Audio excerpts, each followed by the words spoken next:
Noble Lord, the Minister, aware that last week the Zimbabwe cabinet signed off on the Patriot Bill, which would make it a criminal offence for anyone to criticise President Mnangagwa and for any member of the opposition to speak to any foreign government in a negative way about South Africa. At a time that Zimbabwe is considering rejoining the Commonwealth, can the Minister make it clear that our government will only support this when the rule of law is restored, with freedom of speech and political freedoms are protected?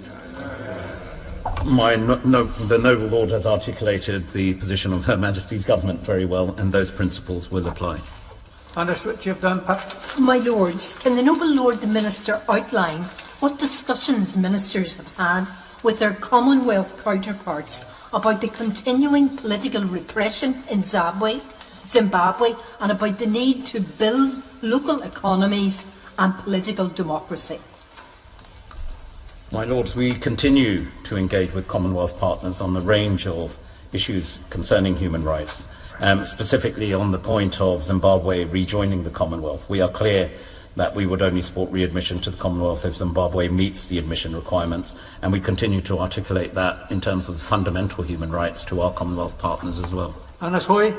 My Lord, Zimbabwe will only become a democracy when the people have a genuinely free and fair election. We have seen that recently in Zambia, and I wonder, could the Minister go further and actually say what more could be done to get Zambia and other countries within SADC to actually put the pressure on Zimbabwe? It's got to come from those countries. We can help, but we must make sure that they do their bit so we get back to a situation where the people of Zimbabwe genuinely have a free and fair election in 2023.